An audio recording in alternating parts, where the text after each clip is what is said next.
Dafran retires, April Fools, and Sideshow's a potato. Welcome to Custa News Network.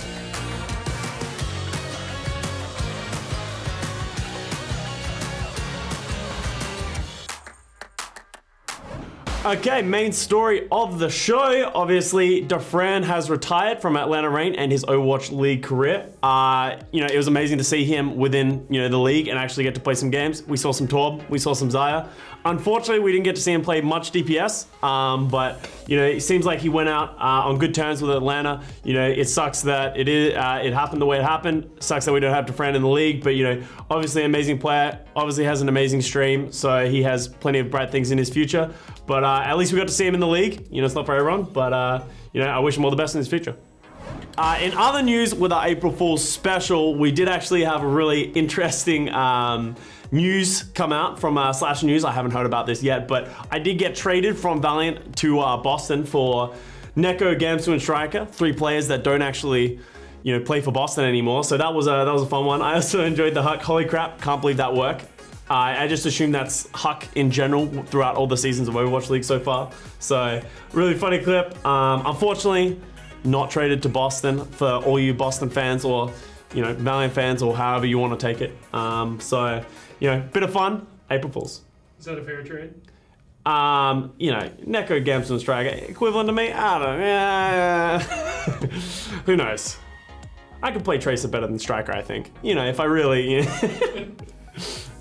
Alright, and we also have Agility's Brady turning against Kariv on this day, saying Kariv is a cool guy, smiley face, April Fools, haha. So Brady's just being toxic. There's, within the ranks of Valiant, everything's falling apart. When Brady and Kariv are against each other, you just don't know what's going on anymore. So, who knows what you're gonna see. Maybe Gamer Snacks is gonna crash and burn. Maybe Kariv finally eats Brady, we don't know. We'll see how it turns out in the next couple of weeks.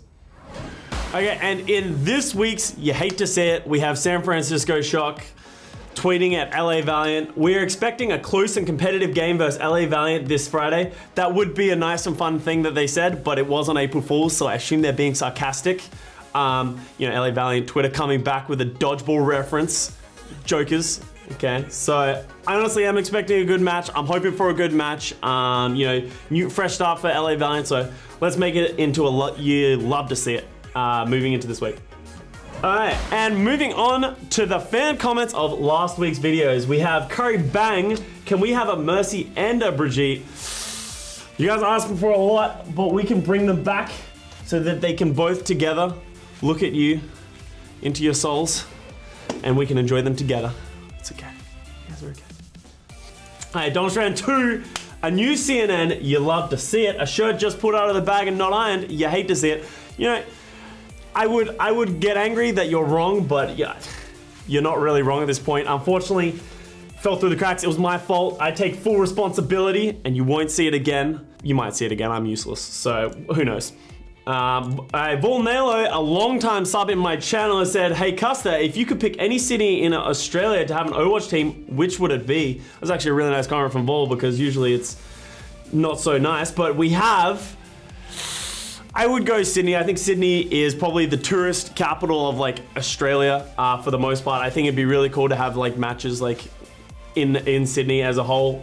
So if Blizzard, if you're watching this, Sydney Drop Bears are also a very good team, very good brand. Just pick them up. That's all I'm saying.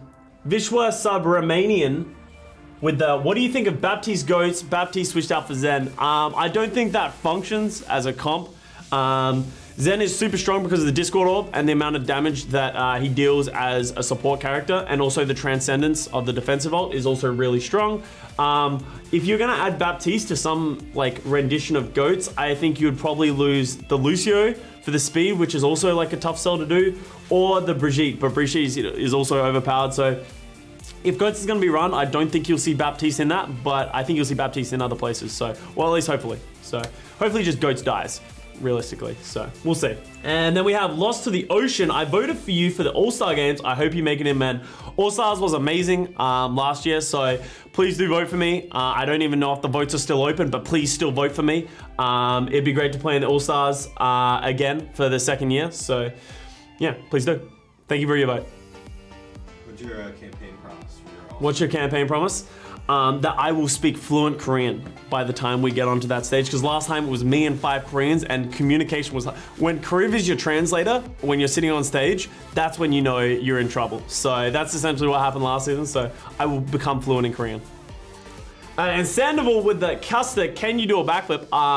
I cannot do a backflip. I can do a backflip not well and probably hurt myself, but you know, maybe if we have a incentive for the St. Jude donation and pledges, I'll do it, maybe like $1 million, because I'm definitely going to hurt myself doing it, so we'll see. And Nicholas Britt with the, where is the weather report at? We actually do have Bo with the weather report. What do we have going on right now, Bo?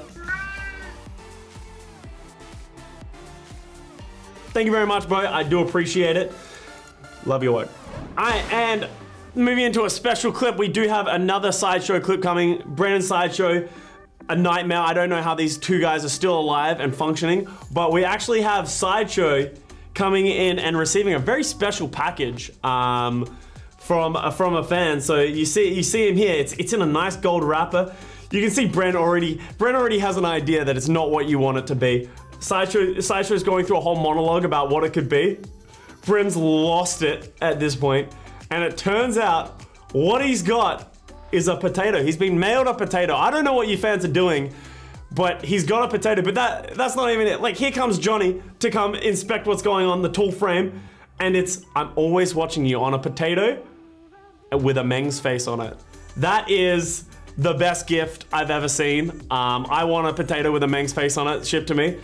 But that's, I'm always watching you. That's amazing. You guys, that's just such a good clip, and that pretty much like, these guys are idiots. Only Sideshow would get a potato with a Meng's face on it though, now that I think about it. So that's a great clip. You'll love to see it. Really funny stuff from Sideshow, so yeah. We also did our St. Jude $10,000 milestone very recently. We have a very special episode of Gamer Snacks. It is going to be a Vegemite special, so maybe there's a specific guest that might be coming on. I'm sure a couple of you guys might be able to guess, but it was an amazing fun to shoot it, and it will be an amazing video. So thank you very much for watching another week of Custa News Network. We have stage 2 coming up soon, so we'll have a lot of great news coming up for you. Thank you very much for watching. Please do like and subscribe, and remember, this is all your fault. Yeah, let's get the thumbnail. Give me a thumbnail. Oh, pose. Hey, we'll do that after the... Can I do it with like a...